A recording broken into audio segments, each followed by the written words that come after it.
미국 텍사스주에요. 휴스턴이라는 지역인데 거기 외곽에 한 교회가 있습니다. 우즈랜드 펠로십 교회라고요. 그 교회가 참 큰 교회입니다. 이 교회 담임 목사님이 캐리슉입니다. 캐리슉이라는 이분이 쓴 책에서 자신의 내용에 대해서 이야기하는 것을 보았습니다. 이런 내용을 자기가 고백하고 있습니다. 몇 년 전 주일 예배 이렇게 설교를 하고 있는데 갑작스러운 상황이 발생을 했습니다. 설교를 하는 중에 갑자기 어지러운 겁니다. 심장이 막 뛰기 시작하고 손에 땀이 나기 시작합니다. 더 이상 서 있을 수 없는 그런 상황이 발생을 한 겁니다. 설교 도중에. 그래서 성도들한테 양해를 구하고 뒤에 의자에 잠깐 이제 앉아 있게 되었습니다. 담임 목사의 이런 행동에 성도들이 여기저기서 웃기 시작했습니다. 어떤 분들은 드러냈고 깔깔깔 웃기 시작했습니다. 왜냐하면 이 교회는 이 기발한 돌발 행동 있죠. 기발한 돌발 행동을 하기로 유명한 교회였거든요. 그러니까 성도들이 여기저기서 속삭이면서 그런 말을 하는 거예요. 걱정하지 말아요. 장난이에요. 기대해 보세요. 조금만 기대해 보세요. 아마 정말 재미있는 일이 벌어질 거예요. 라고 성도들끼리 속삭속삭 거리는 겁니다. 근데 이번엔 정말 장난이 아니었습니다.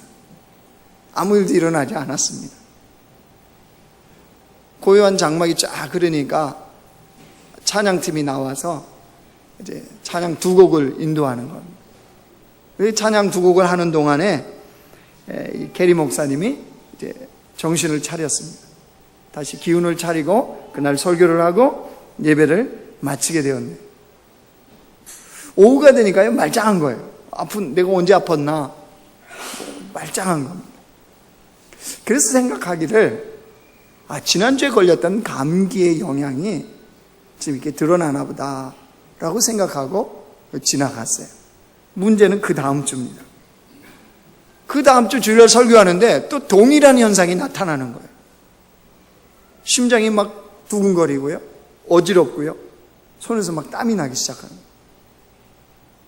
이게 졸도할 것 같은 생각이 확 드는 겁니다. 그 주간이 지나갔습니다. 그 다음 주 주일이었습니다. 또 동일한 현상이 나타났습니다. 그래서 이 캐리슉 목사님이 병원에 갔어요. 이것저것 진단을 검사를 했네요. 결과는 원인을 알 수 없는 겁니다. 스트레스입니다. 술 마시지 마시고 커피 줄이시고 뭐 이런 거 있잖아요. 왜? 담배 피지 마시고 병원 가면 하지 않습니까? 원인이 밝혀지지 않는 거예요.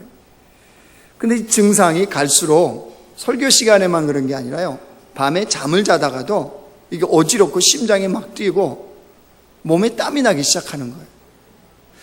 자기가 이런 증상 때문에 고민을 하다가 친구한테 얘기했더니 친구가 뭐라 그러냐면 공황 발작 같아 보인다. 공황 발작.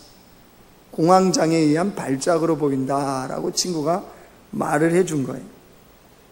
이게 자기가 동의가 할 수가 없었어요. 그래서 절대적으로 아주 극구 부인을 했습니다. 이게 정신적인 문제가 아니라 육체적인 문제일 거다. 왜냐하면 대형교회를 섬기다 보니까 피곤할 일이 얼마나 많겠어요. 그래서 아마 내가 그렇게 사역을 하다 보니까 내 육체가 피곤해서 그런 걸 거야 라고 강하게 부인을 했답니다. 근데 마음속에는요, 그렇게 부인은 했는데 마음속에는 불안해지기 시작했어요. 이게 진짜 정신적인 문제면 어떡하지? 영적으로 내가 부족해서 그런 건 아닐까? 이런 불안감이요 자기를 싹 엄습하면서 심한 자책감과 자괴감이 자기 안에서 나오기 시작하더랍니다. 며칠을 불안해서 어떻게 할 바를 모르고 안절부절하다가요 드디어 당신의 친구가 하나 있는데 기독교 상담가이고요 의사인 친구가 하나 마침 있어서 전화를 해서 자기의 이런 상황들을 설명하고 상담을 받았어요. 그랬더니 의사이며 상담가인 그 친구가 이렇게 이야기를 해주더라 합니다. 당신은 불안발작과 정신적 상처가 있는 거다. 마음속에 이 불안한 그 원인에 의해서 자꾸 이렇게 증상이 드러난다는 거예요. 그리고 목사이지만 당신 안에 상처가 있는 것 같다. 정신적인. 이 말은 무슨 말이겠습니까? 치료를 받아야 된다는 거죠. 그 상황을 딱 맞이하니까 이 약점이잖아요. 약점, 자기 안에. 불안발작. 염려하지 말래매요. 근심하지 말래매요. 걱정하지 말래매요. 주님이 책임지신다며요. 근데 자기 안에 정작 뭐가 있다고요? 불안함이 자기를 발작을 일으키는 거예요. 그리고 뭐라 그랬어요? 정신적인 상처를 받은 거예요. 많은 부분에서. 이 약점을 드러내는 것이 굉장히 두려운 거예요. 목사인데 자기가 설교한 게 있는데. 그래도 교회 돌아가서 솔직하게 자기 상태를 말했답니다. 그래서 성도들에게 기도를 요청했답니다. 그러자 성도들이 자기가 예상하지 못했던 반응을 나타내는 거예요. 오히려 더 따뜻하게 다가오는 거예요. 손을 잡아주는 거예요. 기도하겠다고 그러는 거예요. 힘내라고 그래요. 오히려 성도들의 그런 따뜻한 반응 앞에서 이 목사님이 많은 생각을 하게 되었죠. 근데 그때부터 놀라운 하나님의 역사가 자기 안에서 시작되는 걸 보았어요. 하나님이 자신의 그 감정, 자신의 영혼, 그 불안한 마음, 상처 있는 마음들을 주님이 다루시고 치료해 가시는데 정말 놀랍게 치료를 해 가시더라고요. 그러면서 이 캐리슈 목사님이요, 이 상황을 통해서 깨닫게 된 게 있어요. 그 얘기를 하려고 그래요. 사람들은 약점을 드러내기를 싫어한다는 거예요. 자기도 마찬가지라는 거예요. 그 약점을 안 드러냈다. 감추고 싶어 했다는 거예요. 근데 솔직히 그것을 드러냈더니 하나님께서는 자기의 약점을 통해서 일을 행하시더라. 이 고백이에요. 끝.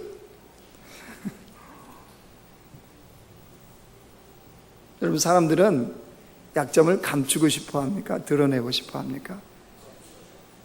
아내한테 약점이 잡히면 좋던가요? 싫던가요? 왜 사람들이 약점을 이렇게 감추려고 할까요? 세상의 논리가 그거거든요. 세상의 논리는 강한 자가 승리한다고 믿기 때문입니다. 강한 자가 승리한다. 무슨 말입니까? 강한 자는 승리하는 자가 되고 약한 자는 실패한 자가 된다는 거예요. 그래서 사람들이 추구하는 것이 강한 거예요. 약점은 되도록 감추는 거예요. 그리고 자기의 강함만을 드러내고 강함만을 추구하고 그것을 붙잡고 나가려는 것이 세상의 논리입니다. 맞습니다. 세상은 그렇습니다. 자, 그런데 여러분, 항상 강한 자가 승리하던가요? 강한 아내가 항상 이겨요? 자, 반대로 약한 자가 항상 실패합니까? 자, 그러면 하나님 나라의 법칙은 뭘까요? 하나님 나라의 법칙. 진리의 말씀인 성경은 뭐라고 하시던가요?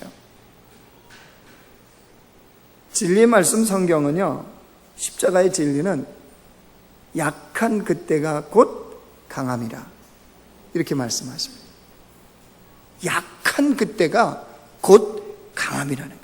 도대체 이게 무슨 말일까요? 하나님은 오늘 이 메시지를 통해서 우리에게 뭘 말씀하시려고 하는 걸까요? 우리가 오늘 그걸 보려고 하는 겁니다.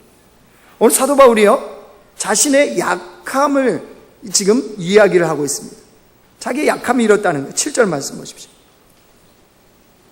7절 같이 읽어 시작. 여러 계시를 받은 것이 지극히 크므로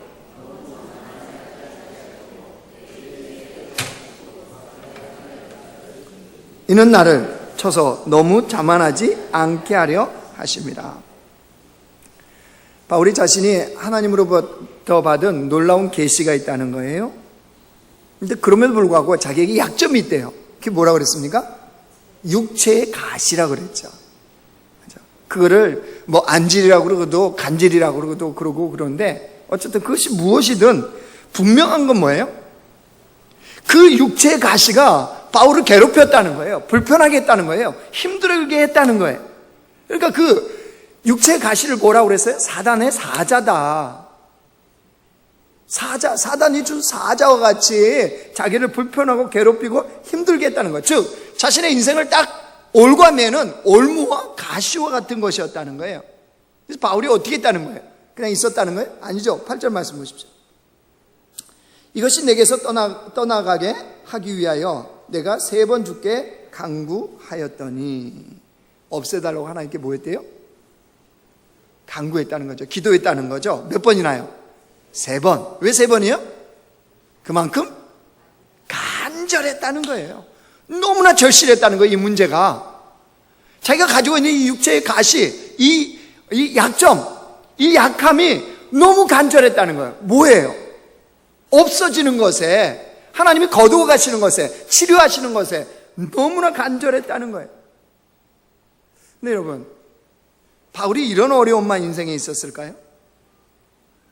바울이 만난 인생을 우리가 한번 볼래요? 여러분 성경 본문을 잡으시고 고린도후서 6장으로 한번 가십시오. 앞으로 조금만 가세요. 6장으로 와보십시오. 6장 4절 5절 말씀이에요. 고린도후서 6장 4절 5절. 자, 같이 읽습니다. 시작. 오직 모든 일에 하나님의 일꾼으로 자천하여 많이 견디는 것과 환난과 궁핍과 고난과 매맞음과 갇힘과 난동과 수고로움과 자지 못함과 먹지 못함 가운데서도, 바울이 지금 어떤 상황에서 이런 걸 만난 거예요? 자기 자신을 위해서 인생을 달려갈 때 이걸 만난 겁니까? 아니면 십자가의 복음을 위해서 자신을 내어드렸는데 이런 인생을 만난 거예요? 전자예요? 후자예요? 대답을 안 하실래요? 지금 전자예요? 후자예요? 후자죠, 후자. 십자가의 복음을 위해서 일꾼으로 쓰임받았는데 어떤 일이 벌어졌다고요? 하나님께서 축복하셔서 그 길이 편하고 넓고, 그죠? 편안하고, 역사가 나타나고, 되는 것마다 다 되어지고 라고 했으면 좋겠는데 전혀 그렇지 않다는. 여러분 고린도후서 11장도 한번 가보실래요? 11장으로 넘어가 보세요.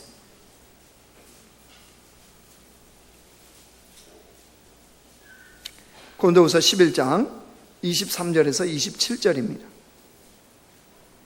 같이 읽어요. 시작. 그들이 그리스도의 일꾼이냐 정신없는 말을 하거니와 나는 더욱 그러하도다. 내가 수고를 넘치도록 하고 옥에 갇히기도 더 많이 하고 매도 수없이 맞고 여러 번 죽을 유대인들에게 40에서 하나 감한매를 5번 맞았으며 3번 태장으로 맞고 1번 돌로 맞고 3번 파손하고 일주야를 깊은 바다에서 지냈으며 여러 번 여행하면서 강의 위험과 강도의 위험과 동족의 위험과 이방인의 위험과 시내의 위험과 광야의 위험과 바다의 위험과 거짓 형제 중에 위험을 당하고 또 수고하며 애쓰고 여러 번 자지 못하고 줄이며 목마르고 여러 번 굶고 춥고 헐벗었노라. 여러분 십자가의 복음의 일꾼으로 살아가는데 이런 온갖 어려움을 만났다는 거예요. 거기에 자 12장으로 딱 넘어왔더니 거기다 뭘 하나 더 해주셨대요? 보너스로 육체의 가시. 자 여러분 이게 바울의 얘기라고 생각하지 말고 내 인생의 이야기다. 내가 주님 앞에 신실하게 살려고 했더니 하나님이 이런 어려움에다가 그 어려움도 모자라서 하나님 보너스를 하나 딱 더 추가로 해주셨다. 여러분 그런 하나님께 어떻게 반응하시겠습니까?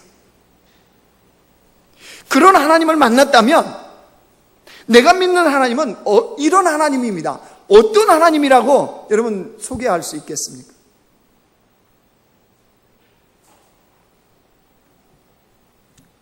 바울도요 자신이 왜 이런 약함에 처하게 되었는지를 알고 싶었던 거예요. 그때 하나님이 말씀을 해주셨어요. 7절 다시 보세요. 고린도후서 12장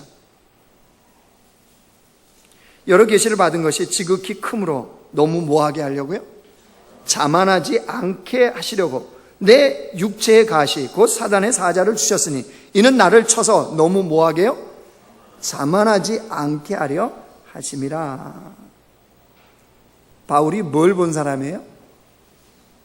우리 이 12장 배경을 보면 바울이 천국을 보고 온 사람이에요. 천국. 그러니까 바울은 충분히 이 땅에서 교만할 거리가 있는 사람이에요. 근데 그 교만하지 않도록 하나님은 오히려 바울을 쳐서 약함에 처하게 하셨다는 거예요. 그러면서 9절 말씀 보십시오. 9절. 나에게 이르시기를 내 은혜가 내게 족하다. 이는 내 능력이 약한 데서 온전하여 짐이라 하신지라. 누구의 말씀이에요? 하나님이 바울에게 말씀하시는 거죠. 됐다. 내 은혜가 내게 족하다. 이는 내 능력이 약한 데서 온전해진다. 무슨 말입니까? 네가 안고 있는 그 약함을 통해서 하나님의 능력의 진가가 발휘된다. 이 말씀이에요. 이 말씀. 여러분 이 진리를 이해되시겠습니까? 네가 약한 그걸 통해서 하나님의 능력의 진가는 잘 나타난다는 거예요. 그러면 여러분 우리가 얼른 알 수 있어요. 하나님의 능력의 진가가 왜 나를 통해서 안 드러나느냐? 내가 안 약해서 그런 거예요. 약함을 감추고 폐기해버리려고 그러고 실패라고 그러고 이렇게 해버리니까 나를 통해서 하나님의 능력의 진가가 드러날 수가 없는 거예요. 바울이 이 주님의 말씀을 듣고 여러분 성경원이 행간을 읽어야 돼요. 행간 속에 있는 주님의 마음, 바울의 마음, 성경이 말하고자 하는 그 깊은 의미, 여러분 이거를 깨달아야 성경이 진리가 정말 재밌어져요. 자, 어디가 있냐? 9절 다시 봐보세요. 하나님 말씀하세요. 나에게 이르시기를, 바울에게 하나님 말씀하셨다는 거예요. 내 은혜가 내게 족하다. 이는 내 능력이 약한 데서 온전하여 짐이라. 주님 말씀하셨어요. 그리고 이제 행간이에요. 그 다음에 뭐가 나와요? 그러므로 나오잖아요. 그러므로. 그 사이에 행간을 딱 보셔야 돼요. 그 행간에 뭐가 들어있냐 그러면요, 바울이 드디어 진리를 깨달은 거예요. 무슨 진리요? 역설의 진리. 약한 데서 하나님의 능력의 온전함이 그 진가를 발휘한다는 역설의 진리를 깨닫고, 여러분 뭐라고 그래요? 그러므로 바울이 말해요. 도리어 크게 기뻐함으로 나의 여러 약한 것들에 대하여 자랑하리니. 바울이 지금 역설의 진리를 깨닫고 어떻게 돼버렸습니까? 생각과 관점을 완전히 바꿔버린 거예요. 도리어 뭐 하겠대요? 기뻐하겠대요. 뭐를요? 자신의 약함을, 육체의 가시를 헐벗고 굶고 자지 못하고 매맞고 했던 이 모든 약함을 뭘로 바꿔버린대요? 크게 기뻐한다는 거예요. 감사한다는 거예요. 이게 무슨 말인가요? 지금 설교를 잘 따라오고 있는 거죠? 집에 가스불 걱정하는 거 아니죠? 지금 끝나고 된장국인가 이 고민하시는 거 아니죠? 예. 유아씨 할렐루야. 오케이, 오늘 충만하네. 오, 손 들고 할렐루야. 오, 너무 감사. 노안인 관계로 유아실만 잘 보인다는 사실을 잘 기억해 주세요. 무슨 말이냐 하면 정리하면 이거예요. 바울이 이 진리를 깨닫기 전에는 자신의 약함은 감추어야 될 것, 수치스러운 것, 또 실패한 것, 이렇게 취급을 했단 말이에요. 그래서 하나님께 좀 육체의 약함을 좀 가시를 거두어 가달라고 하나님께 간절히 기도했다는 거예요. 그런데 하나님의 말씀을 듣고 드디어 진리를 깨달았다는 거예요. 하나님의 능력이, 그 복음이 어디를 통해서요? 자신의 약함을 통해서 드러난다는 사실을 드디어 알게 된 거예요. 그래서 뭐 해버렸다고? 행간을 제가 읽으라고 그랬죠? 바울의 생각과 관점을 완전히 바꿔버렸어요. 그래서 크게 기뻐한다는 거는요, 감춰야 되고 실패이고 이거는 뭐 없어야 될 거라고 취급했던 그것이 뭘로 보였느냐 그러면요, 자신의 약함이 하나님의 선물로 보인 거예요. 선물로. 아, 이것이 내 인생에 주신 하나님의 선물이구나. 그러니까 그 약함에 대해서 뭐 하게 되어버렸다고요? 크게 기뻐하게 되었다는 거예요. 여러분, 하나님의 선물로 보면 크게 기뻐할 수 있습니까? 없습니까? 있어요. 왜요? 하나님은 한 번도 실패 안 하시거든요. 맞아요? 하나님은 한 번도 우리 인생에 무익한 것을 주지 않으세요. 선하신 분, 인자하신 그 주님은 한 번도 우리 인생에 해로울 것을 주시지 않으세요. 여러분, 그 주님을 믿는다면 그 주님이 주신 선물 기뻐할 수 있어요? 없어요? 있어요. 지금의 그 가난 기뻐할 수 있어요? 없어요? 목소리가 작아져요? 지금의 겪고 있는 그 문제 기뻐할 수 있어요? 없어요? 내가 감추고 싶고 좀 없어졌으면 하는 그 문제 크게 기뻐할 수 있습니까? 없습니까? 있어요. 못하면요, 그 하나님의 선물이라고 믿으면요, 선물로 바울이 받아들이니까 얼마든지 그게 뭘로 돼버렸대요? 기뻐한다. 자랑한다 그랬잖아요. 자랑. 여러분, 어느 때 자랑합니까? 별로 기쁜 것도 없는데 막 자랑하지요. 우리 남편 얼마나 좋은지 알아요. 끝나면 집에 오잖아요. 집에 오면 밥 맛있게 먹어주잖아요. 그죠? 밥 먹으면 잠잔다고 그러잖아요. 얼마나 착해요. 어느 때 자랑합니까? 어느 때? 정말 좋아서 자랑하는 거잖아요. 자랑은 좋을 때 자랑하는 거죠. 여러분, 남자애를 여러분 밖에 나가면 언제 자랑해요? 어쩔 수 없이 자랑하는 거죠. 자랑은 내가 정말 좋아야 자랑하는 거예요. 바울이 여기서 자랑한다는 것은 하나님의 선물로 보이기 시작하니까 그 약함을 자랑하기 시작했다는 거예요. 그럼 태어나면서부터요, 팔다리가 없는 닉 부이치치, 여러분 잘 아시죠? 의사들이요, 선천성 이런 장애에 대해서 정말 저렇게 극심한 원인이 뭔지 지금도 찾지를 못했대요. 왜 저렇게 태어날 수밖에 없었는지 아무도 못 찾는 거예요. 근데 그런 닉 부이치치가 여러분 온 세상을 지금도 다닙니다. 팔다리가 없는데. 근데 온 세상을 다니면서 뭐 하는지 아세요? 위대한 복음 전파자로 쓰임받는 듣고 있는 거 아세요? 모르세요? 우리 두 팔 두 다리 갖고도 복음 못 전하는데요, 두 다리 두 팔이 없이 온 세상에 복음을 전하는 위대한 복음 전파자예요. 그가 사람들을 만나면요, 자신이 겪었던 아픔, 시련을 나눠요. 자기가 어떻게 태어났고, 의사가 어떻게 하라고 그랬고, 부모는 어떤 결단을 했고, 자기가 청소년이 되면서 다른 사람과 내가 다르다는 걸 깨닫는 순간부터 그냥 손발이 없으니까 목숨을 끊을 수가 없잖아요. 목욕한다고 욕조에 놓아주면 자기가 어떻게 자살하려고 물속에 들어갔는지, 이런 부분도 사람들하고요 진솔하게 자신의 아픔, 시련을 나눠요. 그러고 난 다음에 자기가 어떻게 그리스도 안에서 참된 기쁨을 찾았는지, 회복되었는지. 여러분, 닉 부이치치 인터넷에 있다 집에 가면 찾아보세요. 얼굴이요, 정말 천사 같은 인물, 남자가. 그냥 보면은 그냥 기쁨, 저건 기쁨이다라는 그냥 그 얼굴 자체가 그래요. 또 이 강연하, 연설하고 복음을 전하는데요, 얼마나 재밌게 잘하는지 몰라요? 여러분, 외국인들에게는 하나님이 주신 달란트가 하나 있잖아요. 뭐가 있어요? 그렇죠. 제스처, 얼굴 표정. 그 표정으로 태국 갔을 때요, 돌아온 지 얼마 안 됐으니까 그런 얘기 이제 해도 이해하시겠죠?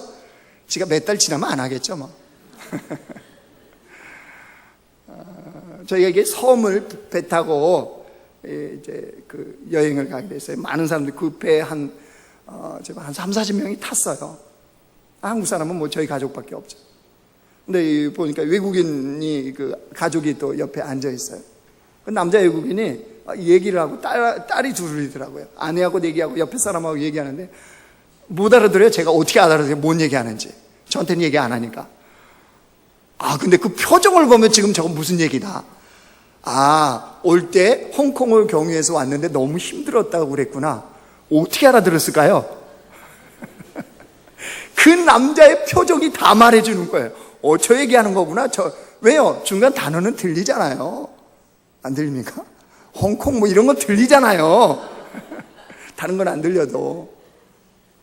닉 부이치치는요, 그 얼굴 표정, 저거는 정말 그리스도 안에서 이 회복한 기쁨이구나라는 것을 사람들이 느낄 수밖에 없다는 거죠.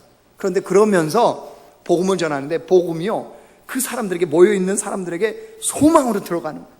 그 사람들이 그 닉브이치 제 간증을 통해서, 그 모임을 통해서 복음을 받아들이는 거예요. 주님을 만나겠다는 거예요.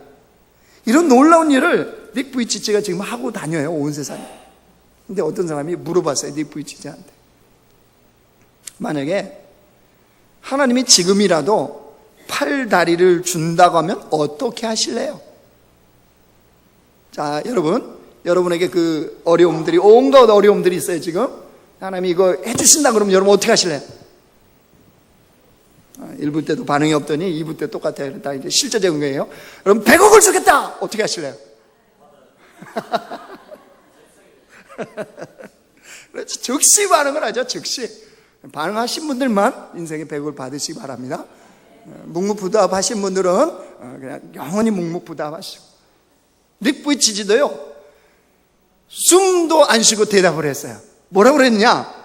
만약 당신에게 지금 하나님이 팔다리 주신다면 어떻게 하실래요? 그랬더니 닉브이치지가 이렇게 했어요. 절대 싫어요. 왜 그랬을까요? 닉브이치지가 이렇게 얘기했습니다. 지금은 하나님이 이 장애를 통해 더 큰 영광을 받으신다는 걸 잘 알거든요. 오해하지 마세요. 예전에는 수도 없이 하나님을 의심했죠. 화가 나고 짜증이 폭발할 때도 많았어요. 하지만 지금은 하나님이 나를 복음 전파의 도구로 사용하고 계신다는 걸 잘 알아요. 하나님은 나의 장애를 통해 소망의 메시지를 전하고 계신답니다. 닉브이치지가 여러분, 닉브이치지가 팔다리 있으면 싫어하겠어요? 그렇지 아니죠. 뭘 안 거예요? 닉브이치지는 어떤 역설의 진리를 안 거예요? 자신이 팔다리 없는 그 연약함, 감추고 싶고 없어져야 될 것 같고 실패한 것 같은 그 연약함이 오히려 하나님의 능력의 진가를 발휘할 수 있는 도구가 되어줄 수 있다는 거, 이 진리를 깨달은 거죠. 그러니까 절대 싫어요 라고 하는 이 말이 가능해진 거죠. 자, 우리는 어떨까요? 우리 누구라고 말할 필요 없어요. 저 자신을 한번 보았어요. 이 말씀 본문을 놓고 이제 묵상하면서 설교를 준비하면서 이 본문을 봤어요. 제 마음이 제가 지금 어디를 집중하고 있는지가 여실히 드러났어요. 오늘 본문 12장 1절부터 쭉 읽었지 않았겠어요? 읽고 가는데 제가 성경책에요, 밑줄을 긋는 제 모습을 봤어요. 밑줄을 걷는다는 건 제 마음이 거기 가 있다는 거잖아요. 어디다 그 밑줄을 걷는 줄 아세요? 그리스도의 강함, 그리스도의 능력, 여기에 밑줄을 긋고 있더라고요. 약함, 자랑 이게 아니고요.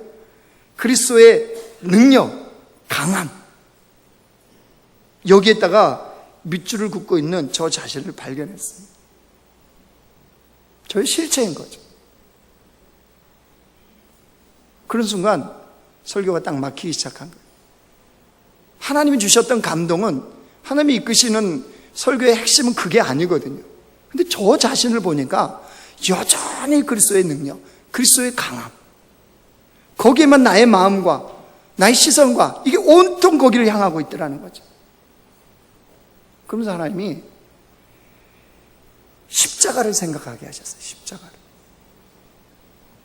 십자가를 보라는 거예요. 십자가를. 그러면서 그리스도의 능력이 기적이냐? 이렇게 말씀합니다. 십자가에서 그리스도의 능력이 기적으로 드러났느냐? 여러분, 십자가에서 그리스도의 능력이 기적으로 드러났습니까? 아니거든요. 주님은 십자가에서 연약한 어린 양처럼 그냥 죽으셨거든요. 그러면서 그리스도의 능력은 네가 바라는 기적이 아니라 십자가에서 너의 연약함을 내려놓고 주님 앞에 네 자신을 내려놓고 무릎을 꿇는 것이 그리스도의 능력이다. 이 말씀을 저에게 깨닫게 해주세요. 그리고 예수님을 생각해 보니까 맞잖아요. 여러분, 예수님이 이 땅에 오셔서 가난하고 소외된 자들을 돌보시고 천국 복음을 전하시고 또 그들의 병을 고치시고 먹을 것을 주십니다. 백성들이 가만히 보니까 저 예수님만 따르면, 저 예수님만 있으면 인생 탄탄대로거든요. 그래서 이 백성들이 예수님을 억지로 잡아 뭐 하려고 그랬어요? 임금, 왕으로 세우려고 그랬어요. 우리의 관점이라면 절호의 찬스죠, 이런 거는. 근데 예수님은 어떻게 하셨죠? 그 자리를 피하셨어요. 피하시고 오히려 어디 가셨습니까? 제자들을 모아놓고 가장 낮은 자리에서 제자들의 발을 씻기는 작업을 하셨어요. 아무 죄가 없으신 예수님이 겟세마네 동산에서 군인들에게 붙잡혀 가십니다. 거기에 베드로가 칼을 빼서 말고의 길을 자르죠. 그때 예수님이 분명히 말씀하세요. 내게 천군 천사를 동원할 능력이 없는 줄 아느냐? 다 있으시다는 거. 그럼에도 예수님은 어떻게 하시죠? 조용히 군인들에게 잡혀가십니다. 예수님의 그 연약함은요, 십자가에서 어린 양처럼 죽어가는 걸 통해서 그 극치를 드러내십니다. 그럼 예수님이 그 십자가 사건을 통해서 우리에게 뭘 말씀하시나요? 어떤 진리를 지금 말씀하십니까? 예수님의 지극히 약함이 하나님의 강함이 어떻게 드러난지 보라는 거예요. 그럼 어떻게 드러났을까요? 예수님의 지극히 약함이 어떻게 하나님의 강함의 진가를 드러내는 통로가 되었나요? 예수님의 지극히 약한 십자가의 죽음은 오늘 우리에게 예수 그리스도의 생명의 능력을 줬잖아요. 우리가 그 증거잖아요. 그 주님이 연약한 어린 양으로 죽으셨기 때문에 우리가 하나님 안에서 새 생명을 얻었지 않습니까? 주님의 빈 무덤 지극히 약하죠. 죽으셨잖아요, 하나님의 아들이. 근데 그거는 무엇으로 하나님의 능력이 증거되었어요? 부활로 증거됐잖아요. 부활로. 하나님이 인간의 육신을 입고 이 땅에 오신 성육신의 지극히 연약함, 그게 뭘로 드러났어요? 모든 만물을 그 발 아래 무릎 꿇게 하시는 하나님의 능력으로 드러났지 않았습니까? 여러분, 오늘 이 메시지를 통해서 하나님 우리에게 뭘 말씀하고 싶어 하실까요? 2015년 9월 달을 살아가고 있는 다른 사람 필요, 우리 남샤교회 지금 아이들 키우면서 힘들어하는 유아실 엄마들, 하나님이 지금 이걸 통해서 우리에게 뭘 말씀하고 싶어 하시냐 말이에요.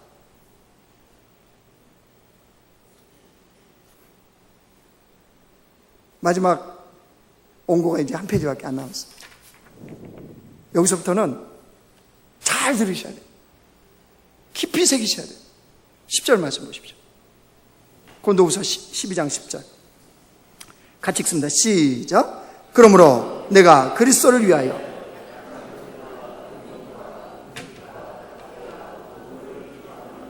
이는 내가 약한 그때에 강함이라. 주님 우리 뭘 말씀하시나요? 그 약함을 인정하라는 거예요. 인정하라. 또 약한 영역이 있지 않냐? 그 약함 감추고 싶고 없었으면 좋겠고 실패한 것 같은 그 약함을 먼저 인정하라는 거예요. 그리고 그 약함을 하나님의 선물로 볼 수 있는 영적인 눈과 마음이 열리길 원하시는 거예요. 그리고 주님이 원하시는 것은요, 그거를 도리어 크게 기뻐. 도리어 왜 크게 기뻐해요? 자기 마음과 원래 다른 거거든. 세상에 바라본 거 다른 거거든. 도리어 크게 기뻐하는 이 자리까지만 가라는 거예요. 그럼 나머지 그 다음은요, 누가 하시겠다는 거예요? 하나님이요. 그 다음부터는 하나님의 능력의 진가를 너의 약함을 통해서 주님이 드러내시겠다는 거예요. 그러면 어떻게 그럼 어떻게 구체적으로 우리가 이 말씀을 어떻게 구체적으로 우리에게 적용을 할 수 있을까요? 저도 약함이 많아요. 여러분 각자에게도 약함이 있죠. 감추고 싶은. 여러분 그 약함 때문에 하나님의 강함을 덧입는 기회로 삼으면 돼요. 어떻게 하면 되냐? 내가 지금 경험하고 있는 약함이 있죠. 좀 지워버리고 싶고 없었으면 하는 그거 있죠. 그걸 가지고요, 마음으로 100%는 안 되더라도 90%까지만 되셔도 그게 하나님의 선물이지. 근데 이 10%는 뭐예요? 근데 힘들어. 그죠? 90%는 하나님이 이 약함을 통해서 일하실 거야. 10%는 뭐예요? 죽겠어. 이럴 수 있어요, 사람이. 그죠? 그런데 그 약함, 그 고통의 흔적을 가지고 뭐 하라는 거예요? 하나님의 품으로 깊이 들어가라는 거예요. 그 고통을 가지고, 그 어려움을 갖고, 나의 약함을 갖고, 그것이 성격적인 거든 어떤 나타나는 현상이든 아니면 지금 되어진 일이든 내가 지금 경험하고 있는 그것이든 그걸 갖고 하나님 품으로 깊이 들어가는 기회로 삼는 거예요. 그리고요, 하나님 품에 깊이 들어가서 질문해야 돼요. 하나님, 이 고통을 통해서 저에게 어떤 진리를 가르치고 싶어 하세요? 물어보셔야 돼요. 하나님, 이 나의 약함을 통해서 하나님의 어떤 것을 배우기를 원하세요? 나를 이 약함을 통해서 어디로 주님이 이끌어 가시려고 하십니까? 이 질문을 하면 그때부터 하나님이 우리에게 하나님의 진리를 가르치세요. 바울이 미쳐서 크게 기뻐 이게 아니에요. 하나님의 그 놀라운 진리를 알고 나니까 너무 기쁜 거예요. 약함이 없어져야 될 게 아닌 거예요. 그거 가지고 하나님의 능력의 진가를 드러낼 수 있는 기회로 삼는 거예요. 그래서 오히려 약함을 자랑하는, 나의 약함을 한번 봐봐라, 내가 강함이 없어서가 아니다. 바울이 그 얘기하잖아요. 부득불 내가 자랑하노라 그러면서 자기의 출신 배경, 자기가 얼마나 공부했고 어떤 사람인지 다 얘기하잖아요. 그러나 이것이 어리석은 거다. 내가 정말로 주님의 진리 안에 들어와 보니까 나의 이렇게 약하고 저렇게 약하고 이렇게 약한 것이 참 주님 앞에 감사더라. 이게 하나님의 선물이더라. 왜요? 그렇게 강했을 때는 하나님의 능력이 드러났다고요? 아니요. 바울이 그렇게 강했을 때는요, 하나님의 믿는 자들을 핍박했어요. 잡아서 감옥에 가두었어요. 스데반을 쳐 죽이는 일에 그것이 옳다고 여기는 사람이 사도 바울이었어요. 그런데 자신의 약함을 통해 하나님이 일한다는 진리를 깨달으니까 오히려 그게 감사하더라는 거예요. 그게 하나님의 은혜더라는 거예요. 그걸 가지고 왔는데 하나님의 복음의 능력이 드러나는 것을 보았다는 거예요. 그래서 바울이요, 그걸 한 다음에 뭐라고 고백하는 줄 아세요? 자기 인생에서 이 진리를 깨닫고 그 약함 속에서 하나님 품에 들어갔더니 어떤 역사가 일어났다고 고백하는 줄 아십니까? 고린도후서 4장 한번 가보겠습니다. 고린도후서 4장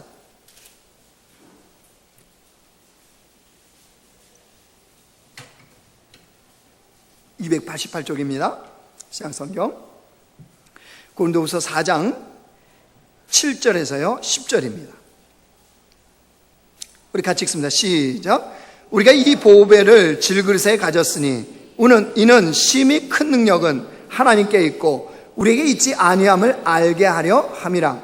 우리가 사방으로 우겨쌈을 당하여도 쌓이지 아니하며 답답한 일을 당하여도 낙심하지 아니하며 박해를 받아도 버림받지 아니하며 거꾸리됨을 당하여도 망하지 아니하고 우리가 항상 예수의 죽음을 몸에 짊어지면 예수의 생명이 또한 우리 몸에 나타나게 하려 함이라. 자신은 어떤 사람이래요? 질그릇. 맞죠? 우리 이리 부딪히면 깨지고 저리 부딪히면 엎어지고, 그게 질그릇이에요. 근데 그 안에 뭐를 가졌다고요? 지극히 연약한 질그릇 안에 뭘요? 보배. 그게 누구예요? 예수 그리스도. 그 주님을 가졌더니, 그죠? 그래도 인생이 뭐 사방에 우겨싸움을 당한 일이 없다고요? 있다는 거예요. 답답한 일이 있다 없다? 있다는 거예요. 박해가 있다 없다? 계속 있더라는 거예요. 거꾸로질 만한 상황은 있다는 거예요. 그런데 뭐라고 고백해요? 우겨싸움을 당하도 쌓이지 아니하고 답답한 일을 만나도 낙심하지 아니하고 박해를 받아도 버림받지 아니하고 거꾸리됨을 당하도 망하지 아니함은 예수 그리스도의 그 생명이 내 안에 있다는, 나의 지극히 연약함 속에 예수의 생명이 있다는 것을 내가 알기 때문이다. 그걸 통해서 하나님의 능력의 진가가 나타나기 때문이다 라고 말씀하는 거예요. 여러분, 이것이 하나님 나라의 법칙입니다. 우리 인생에 왜 하나님이 약함을 주셨는지 아시겠죠? 왜 그 연약한 상황으로 나를 몰아갔는지 아시겠죠? 내가 회피하고 싶은 그 순간을 왜 주셨는지 아시겠죠? 왜 그 상황을 나에게 허락하셨는지 아시겠죠? 왜입니까? 하나님은 우리를 창조하신 분이세요. 그래서 우리를 가장 잘 아세요. 너무나 잘 아시는 하나님께서 아시는 것으로 그치는 게 아니고요, 하나님은 우리 인생이 주님 앞에 가장 아름답기를 원하세요. 하나님은 우리가 주님 안에서 가장 복되게 주님은 만들기를 원하세요. 그런데 여러분 기억하십시오. 그런데 그게 주님의 마음이고 주님의 뜻이고 주님의 계획이에요. 그런데 우리가 원하는 방법으로 하지 않으세요. 우리는 그 인생이 아름답고 복된 것을 강함으로 하고 싶어요. 그죠? 무엇인지 만사형통하고 무엇이든지 잘 되고 기도하는 대로 다 응답되고. 근데 하나님은 어떻게 하세요? 하나님의 방법으로 하세요. 그 방법이 오늘 뭐예요? 역설의 진리, 약함을 주신다는 거예요. 약함에 처하게 하신다는 거예요. 여러분 그렇다면, 이것이 진리인 것을 깨달았다면 내가 처해 있는 약함을 보는 우리의 관점과 태도를 바꿔야 되지 않을까요? 그것을 하나님의 기쁨의 선물로 받아들일 수 있는 우리 영적인 자세와 태도가 있어야 되지 않을까요? 그래서 여러분 그 약함을 가지고 십자가 앞에 나갑시다. 십자가 앞에 나가서 하나님의 강함을 덧입는, 그 기회로 삼는 하나님의 백성들이 됩시다. 그래서 오늘 진리가 뭐예요? 내가 약한 그것이 곧 강함이라. 내가 지극히 약해진 그때가 곧 하나님의 강함이 나타나는 때다. 여러분 이런 인생이 우리 안에 펼쳐지기를 원합니다. 근데 약함이 왜 주셨는지 아시겠죠? 내 인생의 약함이 감추고 실패가 아니란 걸 아시겠죠? 하나님이 하실 일이 있으신 거예요. 우리 인생에 부으시고자 하는 하나님의 계획이 있어요. 그래서 그리스도인들은 세상 사람들이 볼 때 이해를 못하는 거예요. 세상 논리 속에서 역행해가는 백성들이거든요. 왜요? 우리는 명확한 진리를 믿고 진리를 아는 백성들이니까요. 무엇을 압니까?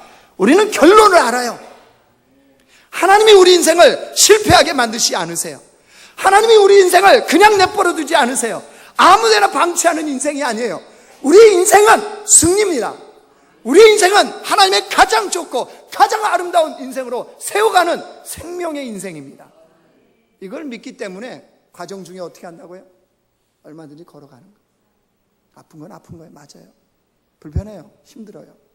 그래도 그 과정 우리가 믿음을 가지고 주님 앞에 걸어가는 하나님의 백성들. 약함이 하나님의 선물이요, 약함이 하나님 앞에 자랑일 수 있다는 사실을, 이 진리를 한 주간도 깨닫고 삶에 적용하게 나가시는 주님의 백성들 되시길 주의 이름으로 축원합니다.